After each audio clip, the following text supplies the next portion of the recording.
Каракол шаарында алгачкы рет өткөрүлүп жаткан бул эл аралык мелдешке жалпы 40тан ашуун мушкер келген. 6 команданын спортчулары Web Selection тактап айтканда дүйнөлүк эр таймаш федерациясынын тандап алуу баскычынан өтүүгө 3 айдан ашуун убакыт кызуу даярдык көрүштү. Эми өз ара таймаш жүргүзүшүп, мыктыларын аныкташмакчы. Бул иш-чарага коңшулаш Өзбекстан жана Казакстандан да спортчулар келишип, өз күчтөрүн сыноо менен бирге кызуу кармаш тартуулайбыз деген ойдо.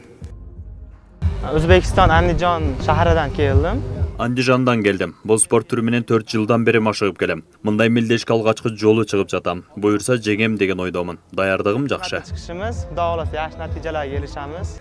Өз кезегинде мелдештин башкы кармашына түшө турчу кыргыз мушкери Баяжан Элдияр уулу да жергиликтүү мушкерлер таймашка толук даяр экендигин билдирип, өзү да мелдештен жеңүүчү болуп чыгаарына ишенип тургандыгын айтып өттү. Буюрса бүгүнкү турнирге боло турган даярдыгым жакшы. Сопернигим Өзбекстандан келген. Иншаллах Кудайым буйрса бутабыз жакшы бой көрсөтөбүз. Аталган мелдеш жергиликтүү бийлик тарабынан да колдоого алынып, анын уюштуруу иштерине көмөк көрсөтүлдү. Өкмөттүн облустагы ыйгарым укуктуу өкүлчүлүгү жана шаардык мэрия билдиргендей, мындай спорттук иш-чаралар жаштарды сергек жашоого үндөп, спортту облус аймагына жайылтууда зор өбөлгө түзөт.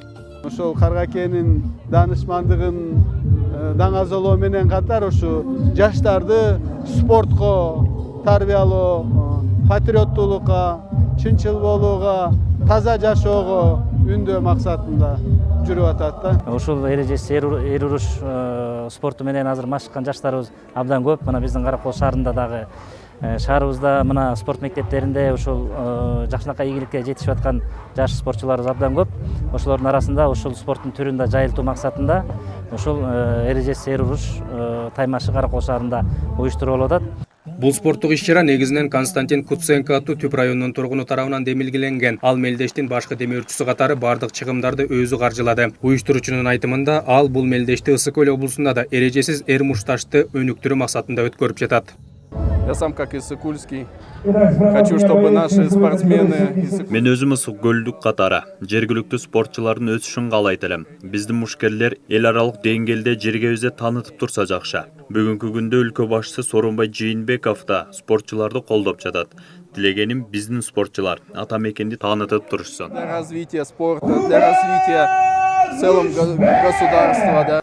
Ошентип мелдеште башталып, мушкерлер кызуу кармаштарды көрсөтүп жатышты. Спортчулардын басымдуу бөлүгү Ысык Көл жергесинин тургундары болгондуктан, аларды колдогону келген күйөрмандардын да саны көп болду. Бүйүр кызыткан спорттук иш-чаранын катышуучуларынын бардыгы тийиштүү сыйлыктарга ээ болушту. Айта кетсек, бул мелдеш сүйүүчүлөр жана чеберлер арасында деп 2 баскыч менен өткөрүлдү. Чеберлер арасында жеңишке жеткен мушкерлер эми Москвада өтө турчу WEF Global кармашынын жогорку баскычындагы эл аралык мелдештерине катышмакчы. Адлет Иманов, Айбек Турдакунов, Ысык Көл жаңылыктары.